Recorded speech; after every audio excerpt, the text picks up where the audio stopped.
There are some questions which cannot be answered completely or in complete truth. One such question is, why am I an artist? Namaste to all of you, welcome back to my channel.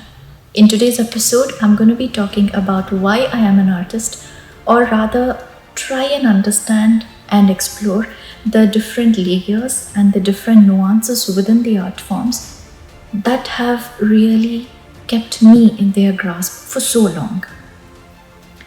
Personally, I have had the privilege to be a dancer, to also study painting and literature. Each art form has its own beauty, its own strength. Each is a different form of expression, and the joy that I get from each of it is immense and incomparable.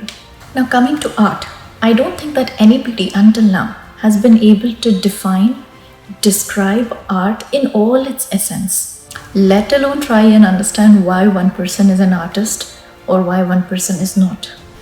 There are some underlying things which are universal.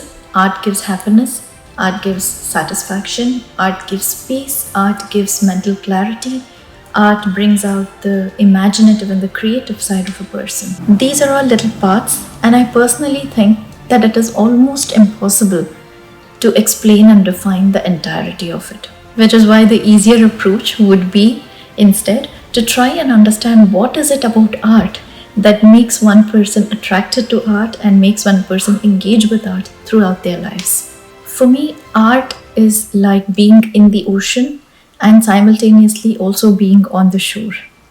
You have to be in the ocean of life. You have to experience every wave, every particle of sand beneath your feet, every tide, every ebb and flow, every single thing, every drop of water has to be experienced.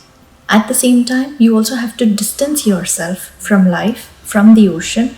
You have to be able to stand on the shore and to observe life passively. You have to be able to watch life, watch existence all around. This is why art is quite challenging. Art requires both a personal involvement in life and in the events and whatever is happening, and it also requires you to have an impersonal observative point of view to be able to create something. Now, the other aspect of art which really inspires me and attracts me towards art is that art takes on almost every form conceivable, just like nature. So art can be something physical and tangible, like a painting or a sculpture, and art can also be extremely immaterial and ethereal, like dance and music. I would personally think that every art form is both personal and impersonal, material and immaterial.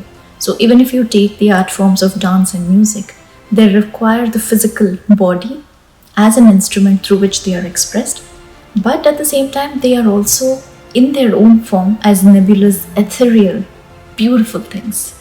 In my honest opinion, I feel that literally every person in the world is an artist by nature.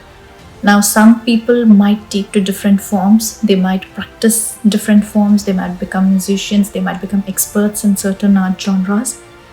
But at the heart and soul of all of us, there is a creative spark, there is an imaginative spark, and we might not use it in artistic fields per se, but we do definitely use it even in our day-to-day lives.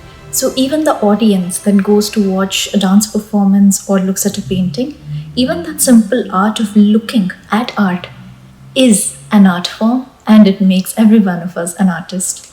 Art exists in a constant state of creation. Yes, there are finished art objects such as a painting or a sculpture or a print or anything, but I feel that the process of creativity and the process of perception is a continuous process. There is no end to it. Along the way, certain ideas are picked, certain ideas are given a certain form, a specific kind of expression. But somehow, even after that, even after an object is finished or completed, the process of art continues. Every time a different person looks at a painting, different feelings are formed, different perceptions are formed. And every time another person looks at the same painting, there is a whole new inner world that is unleashed. In Indian classical arts, of course, this feeling that arts creates within us is called as rasa, that immense joy and that state of happiness and that state of being not just present in the world but able to be sensitive enough to perceive something different from it, some detail from it which we would have otherwise missed. That I think is what really makes art so very special, so very divine, and so very necessary for every person to engage with.